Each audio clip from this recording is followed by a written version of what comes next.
Hey guys, welcome back. It's your favorite Gimp with a limp, and I'm here with another Kickstarter worth checking out. This is one that if you pay attention to my channel, you have obviously seen before. Point Blank, they're calling it V is for Victory. This is the card game that I have been doing the boot camp series for about halfway through, maybe a touch more. So I'll have that finished up here very quickly. And they have just launched the Kickstarter for it. So obviously, I think that it's one worth checking out since I've been involved with this one for a little while. Actually, I think I know the guy who made the intro video here as well. All right, so we'll do the usual that we do here and watch the video. I'll start it back over. You guys can see the little intro that someone I know, handsome fella, made here. All right, so that's the little intro for it. We can see that it's got 22 days left to go, and I'm pretty sure this one's definitely going to hit its goal. Let's check out the rewards. You can pledge a route award, a $5 pledge, which I think allows you access to the pledge manager, but you can use to determine if you want to jump in later on. Yeah, so it should give you pledge manager ability. Standard game costs $85, all right? So that's 85 just to back it. Now, there is a 95 level, and that doesn't add anything specific to the game, but it does add something that I've actually not seen someone do before. And actually, let me scroll down. We're going to hit that real quick. Let me find the picture of it, and then we'll scroll back to the top and eyeball this here real quick. Where is it? Where is it? I know I saw. Okay, here we go. That's the thing. It enters you into a drawing to win one of these World War II busts. Now, these things are pretty cool. It says that they're valued at $500 each. I mean, they are excellently painted. I definitely give them props for that. And you guys cannot tell me, this one here on the left, tell me that doesn't look like Captain Winters from Band of Brothers, right? I forget the actor's name, but the guy that played Captain Winters, and especially when he was looking out over like the frozen fields, when his company was being led in by that idiot, rescued by Spears. Oh, I'm having a brain fart moment. I can't remember that. Lieutenant Dyke, that's it. But yeah, I think this bust looks just like him. I mean, direct from that scene. I'm not sure who this is supposed to represent, if it's supposed to represent someone specifically, but definitely it looks like, German soldier. That's the thing, though. That's the difference between the 85 and the 95. The 95 gives you a chance to win one of those two. So let's see, 14 backers. Not a whole lot of people have entered right now. Obviously, I mean, no one associated, so I can't win it. I would love to win one of those things. I think that would look really freaking awesome in my office. But this is interesting. I haven't seen a company do a drawing before for an extra cost. And I'm curious of what you guys think of it. The busts are awesome. All right. So I would, like I said, love to have it in my office. But paying more and you're not guaranteed to get something, you just have a chance to win something. You guys let me know what you think of it. I think it's a neat idea, especially because not that many people are doing it. So your chances of winning are actually relatively decent for the amount of money you're putting into it. And then if you do win, for a $500 bust and you're paying $10 for it, you're definitely getting your money's worth. So, I mean, not that big of a deal, $10 lottery ticket, essentially. So let's scroll back up to the top for the game. And here we go. Yep, here's going to be the cover of it. Point Blank, V is for Victory. And if you guys don't know this game, you haven't seen the boot camp series I've been doing on it, it is a tactical game, and it's pretty much like someone took Lock and Load Tactical and decided to turn it into a card game. For those of you who got screwed over by the upfront game not being, kickstarted properly and failing and that whole mess that happened with that. Now, I didn't back upfront, and I haven't played upfront. Obviously, it's real hard to find a copy of that, so I can't comment on that game specifically.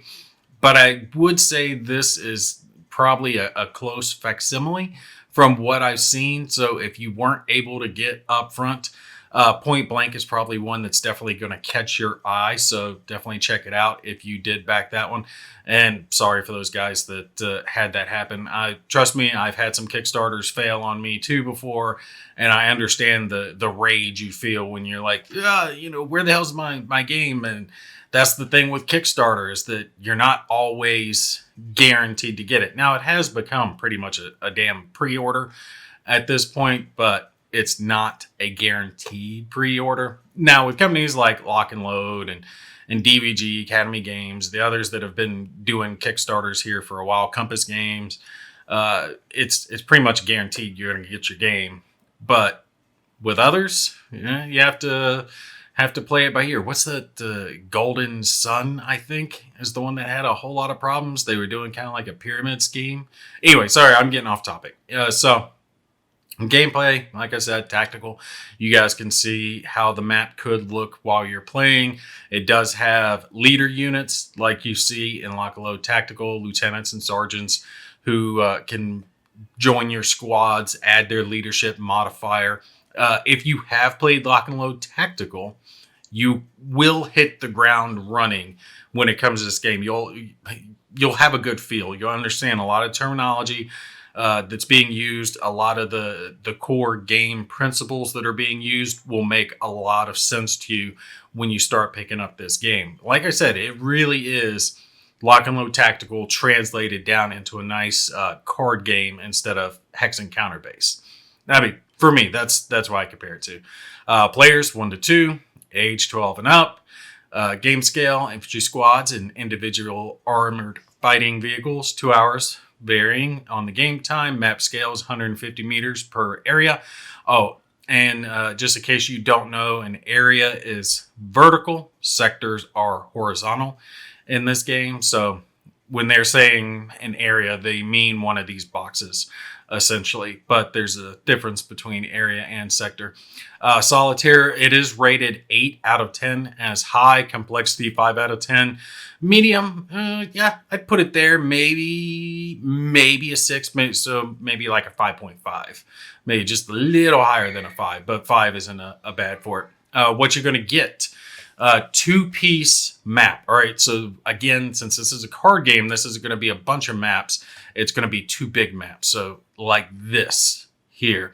And if you watch any of my bootcamp videos, the first few, you'll notice that the size changed because they were adjusting the sizes as they were going. Since I am working off a prototype copy, obviously that's all been worked out, so you'll know what you're going to get.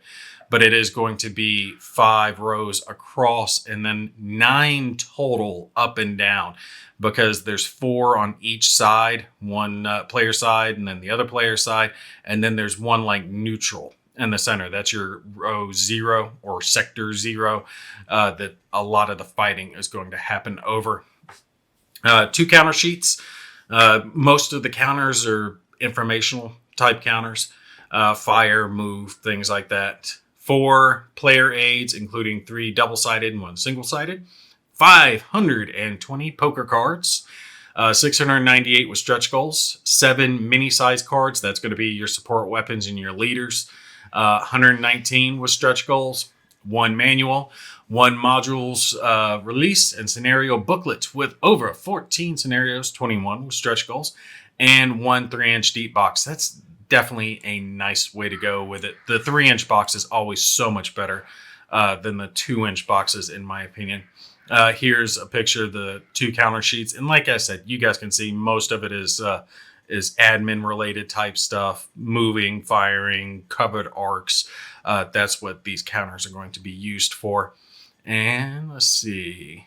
And you can see unit cards. All these are poker sized. The mini-sized ones for leader cards, support weapons.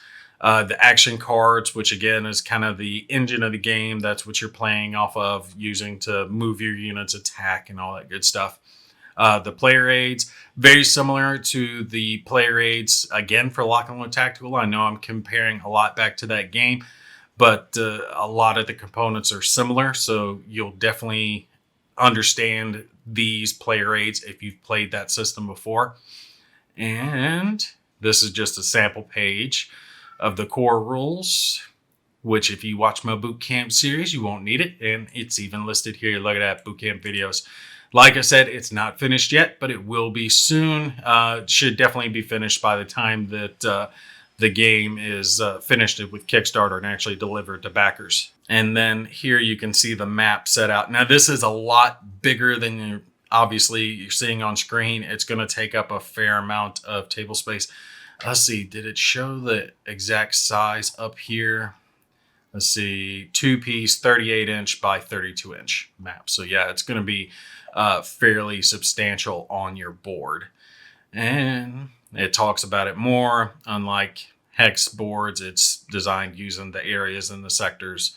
And this explains what the cards are, which if you watch my series, I go into this all in a lot more detail, but it's really easy to understand. Red is your firepower, the little number next to it's the range, blue is your morale, you know, how good the unit is at not breaking, stuff like that. Name of the unit there at the top, nationality, real easy to understand. It's got a symbol there in the corner, cross for like Germans, star for Americans, they crown for British, and a little leaf for the Canadians. And then this is an example of a leader card, which you can tap like a magic card to use their special abilities. Armored fighting vehicles, really cool in this game because they have extra abilities, not extra abilities, but extra weapons. So some of them, like this, where you see it's circled, all right, that's like it's machine gun firepower, but it's got another one.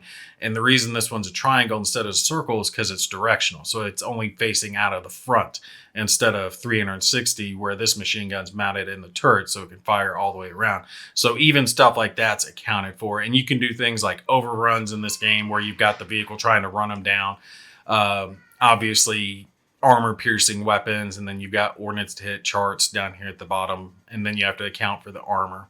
And then obviously support weapons like bazookas, machine guns with their firepower and range that you get to add to whatever squad that you're using. These are objective and terrain cards, which can have defense modifiers. That's that little number down on the bottom right. And it's very easy to tell whether or not it's considered blocking terrain or not by this little eye symbol up here in the corner. Blocking terrain versus degrading terrain, where it's kind of half open. Like how they did that. And something neat with this game too is the fact that the dice, there's no dice per se. The action card deck is the dice. That's why they've got a symbol of a die in each corner, 1 through 6. So when you need to make a roll, you're actually going to draw the cards. That's how it's really cool that the turns are signified by the action deck running out, right? So the more you're doing, the more your opponent's doing, the quicker the turn's going to burn through because you're drawing more and more cards. Those count towards that action deck being burned through. And then obviously you'll be using them to take actions, whatever actions that you're playing them for, attacks, moves, all that good stuff. Shows all the player aids and then modules and scenarios. And this doesn't show it too well, but you can zoom in when you check out the Kickstarter page. Shows just like many orders of battle that you've seen before, the units that you get, and then where they're going to start on the map, all that good stuff. How to play. I'll scroll through that a little bit because we have these. It's got my little boot camp videos, just some examples, but they are easy to find. They're on the Lock and Load website as well as my own channel. So you've got multiple places where you guys can find these, and it'll go through the entirety of the rulebook once it is complete, so you can look up specific things if you're having a problem with a section of the rulebook, right? Or you can just watch them start to finish just to help get you an idea before you start reading the rulebook. However you need to use them, they are there for you.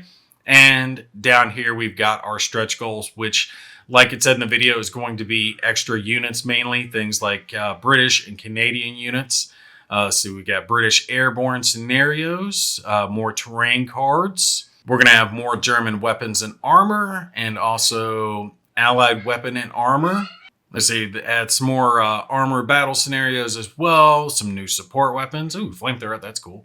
Expanded British unit pack, German Luftwaffe pack. All right, that's cool. Campaign scenarios, Canadian pack, new objectives. They definitely have a lot of stretch goals. Damn, this just keeps going on all the way down to top secret. So I don't know if they're going to get it all the way to stretch goal 15. It'd be nice if they did, but we'll have to see how that plays out. And we're down here again to the collector rewards if you guys want a chance to win that. And shipping, Shipping, these are definitely got to be estimates because we don't know what shipping is going to be. No one knows. That's kind of in flux. I think it's kind of predicted to go back down, and we can hope that it does. Looks like for the US, estimating 25 to 30, Canada 30 to 35, European 30 to 40, rest of Europe 40 to 45. So you guys cross your fingers. Hope this slows down a little bit because that's getting really bad as far as shipping's concerned. But yeah, if you guys are interested, definitely check out the Point Blank Kickstarter. I've been having fun with it with my little prototype copy, so I can recommend it. But I know you guys are looking forward to it, especially those of you who probably got screwed over before with the upfront debacle. So this is a way to get your tactical card game on. But yeah, if you have any questions, feel free to put them down below. I will try to answer them if I can. All right, that's going to be it for me. You guys take care. I'll see you in the next one.